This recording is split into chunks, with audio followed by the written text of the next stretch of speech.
Deep in the lore of the Algonquin peoples, a Native American group with roots stretching across North America's northern forests, lies a terrifying legend, the Wendigo. This isn't just a ghost story to spook children around a campfire. It's a tale of a sinister force, a spirit that preys on the vulnerable, slipping into their minds and planting seeds of an unspeakable craving: human flesh. The Wendigo is no ordinary monster. It begins as a malevolent entity, whispering to those teetering on the edge of survival or consumed by greed. It invades their dreams, twisting their thoughts until they give in to the unthinkable act of cannibalism. Once that line is crossed, the person is lost forever. Their humanity is stripped away, and they transform into something else entirely: a Wendigo, a creature driven by an endless gnawing hunger that can never be satisfied. In Algonquin tales, the name Wendigo carries a dual meaning. It is both the spirit that corrupts the soul and the monstrous being that emerges from the act of betrayal. The legend serves as a warning, a reminder of the dangers of desperation and selfishness in the face of hardship. The dual nature of the Wendigo. The Wendigo targets two kinds of people: those who are starving, barely clinging to life in the harshest of conditions; those who are greedy, hoarding resources while others suffer around them. To both, the Wendigo speaks in the quiet of the night, its voice creeping into their dreams. At first, it's subtle, unsettling visions, fleeting nightmares, but the pressure builds, urging them toward the ultimate taboo. Once they give in, there's no redemption. What emerges is no longer human. The physical Wendigo is a nightmare made flesh. It towers over its prey, its body emaciated, skin stretched taut over jagged bones like a living skeleton.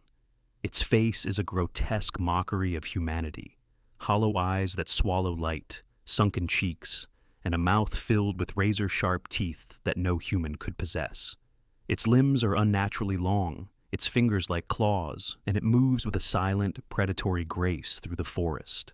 It lurks in the shadows of the wilderness. It imitates the voices of loved ones. It hunts with a cunning intelligence, and it kills without hesitation. Once dismissed as mere folklore meant to teach moral lessons or explain the brutal winters of the North, the Wendigo has taken on a new life in modern times. It's now considered a cryptid, with alleged sightings reported even today. Are these just echoes of an ancient story, passed down through generations? Or is there something real stalking the forests, waiting for its next victim? Let's dive into 3 chilling stories that suggest the Wendigo might be more than just a legend. Story 1. The Shadow in the New Brunswick Wilderness. Our first tale takes us to the remote woods of New Brunswick, Canada, near the isolated region of Jemseg by Grand Lake. This account comes from a man who shared his experience online in the spring of 2015. He and his wife had recently moved into a secluded home surrounded by 4 acres of dense forest. They spent the summer fixing up their new property, but when winter arrived, it brought record-breaking snowfall and a suffocating sense of isolation. Their closest neighbors were nearly 2 miles away, leaving them alone in the vast, frozen wilderness. On the night of January 24th, in the heart of that brutal winter, the man was jolted awake by his dog's frantic barking and scratching at the back door. Thinking she needed to go out, he slipped out of bed, careful not to wake his wife, and made his way downstairs. He opened the door, expecting the dog to dart out and return quickly. Instead, she sprinted toward the woods, barking wildly into the darkness, ignoring his calls to come back. Worried, he grabbed his boots and a flashlight and hurried after her. He reached the edge of the forest, his flashlight beam cutting through the pitch-black night. In the distance, he could hear branches snapping and his dog's barks growing fainter. Then, abruptly, the sounds stopped. The forest fell silent. He stepped cautiously into the trees, calling his dog's name. No response. About 20 feet into the woods, he paused among a cluster of white birch trees, their pale trunks ghostly in the moonlight. That's when he heard it, a voice, clear and familiar. "Babe?" It was his wife's voice, soft and close, as if she were standing right behind him. He spun around, expecting to see her, but the forest was empty. His heart raced. "Babe?" The voice came again, but this time it drifted from deeper within the woods, cold and hollow. He swung his flashlight toward the sound, and that's when he saw it. Something moving in the darkness. A tall, impossibly thin figure rose slowly from the ground. Its limbs were long and unnatural, its form barely human. These weren't the scampering of a small animal, they were the steps of something large, something walking on two legs. John's blood ran cold. He grabbed a flashlight and stepped out onto the deck, the snow falling softly around him. The night was eerily quiet. He scanned the nearby trees, but the darkness seemed to press in, heavy and alive. He felt it, something watching him from the shadows. His hand moved to switch on the flashlight, but a sudden primal instinct stopped him. A thought, not entirely his own, whispered in his mind. If you shine that light, you won't live to see morning. He backed away, heart pounding, and locked the cabin door. He stayed awake all night, staring out the window into the dark, waiting for something to emerge. Sleep finally overtook him as dawn approached. When he woke, the world outside was calm, covered in fresh snow. But just outside the cabin door, he found something that made his stomach drop. A trail of bare, humanoid footprints in the snow. They were too large to be human, and there were no signs of shoes or boots.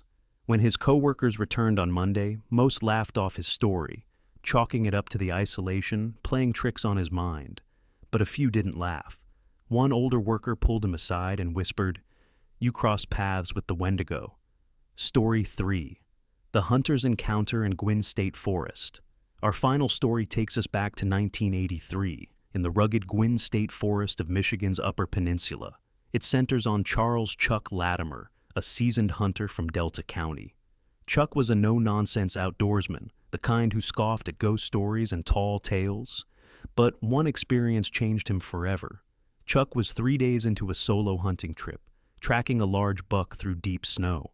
After hours of pursuit, he finally spotted the animal at the edge of a clearing and took a shot.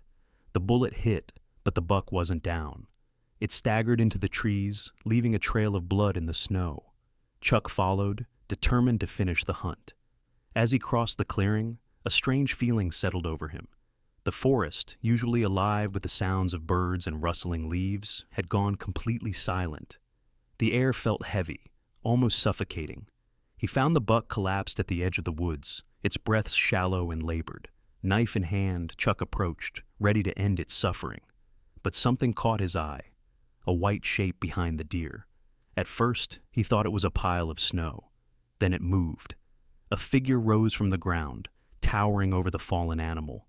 Its face was grotesque, barely human, with hollow eyes and a blood-smeared mouth.